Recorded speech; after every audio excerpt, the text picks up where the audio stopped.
A sanctions-based framework. Mr. Chair. Mojo Mathers. Mr. Chair, the Green Party opposes this bill, and we have many concerns with the whole fundamental approach, and we're particularly concerned about the impact that it may have on disabled people. I am constantly amazed when I hear people saying, oh, this bill is all about encouraging people to get off the benefit and into work. And yet I cannot see how this bill will do that for people with disability. Everywhere I have gone across the country, one of the #1 issues that people with disabilities raise with me is their concern around not being able to get work. And they share with me their story about how they cannot get work. And the barriers to employment are not because of their own lack of willingness to get work. The barriers to employment are out there in society. There may be the attitude of employers. One example I would like to give is a woman called Judith, who is deaf. And when she saw a job that she thought she could apply for in the paper, she rang the number that was available for an application form. Because she was deaf, she used the relay service, and she was told that the job was already filled. And when her friend rang, they said, no problem, we'll send you the application. Her friend was hearing.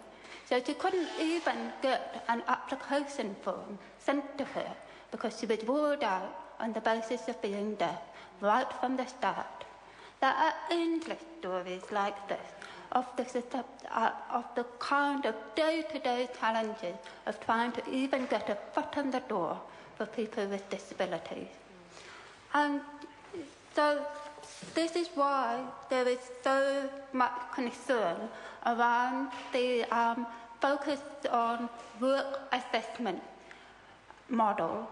And we know that in the UK, the work assessment model has not worked, and that it is causing constant litigation, huge suffering for people in the UK, and indeed a spike in suicide as a result. People with mental health issues are particularly vulnerable to kind of assessment models that might focus on whether they can lift something or doesn't look at what the real barriers to employment and what they can really do.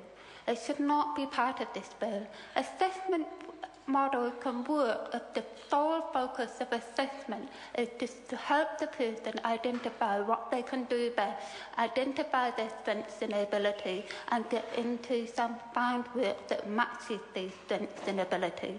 It will not work if it's focused on what they can't do and try to boil that down to a series of mechanistic tests. The other major concern that we have in the bill is around the social obligations for parents.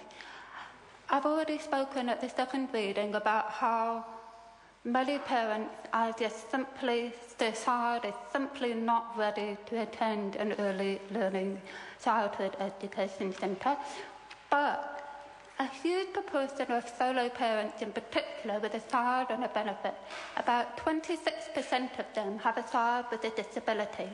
And now the children with disabilities are actively discriminated against in access to early childhood education. I have just been contacted by a mother of 2 young children with this very severe disability, and the early childhood education centre said that they cannot take both of them together at the same time. They cannot provide for that, and the most that they can do is provide for one of them for 9 hours a week. These are the kind of real challenges that parents of children with disabilities are facing. Some early childhood education centres have been petitioned by other parents to remove children with disabilities from their centres because the other parents don't like having their children there. There's more discrimination at the early childhood centre than there is at secondary or primary school level, where there's an obligation to survive. Can I continue? Honourable Paula Bennett.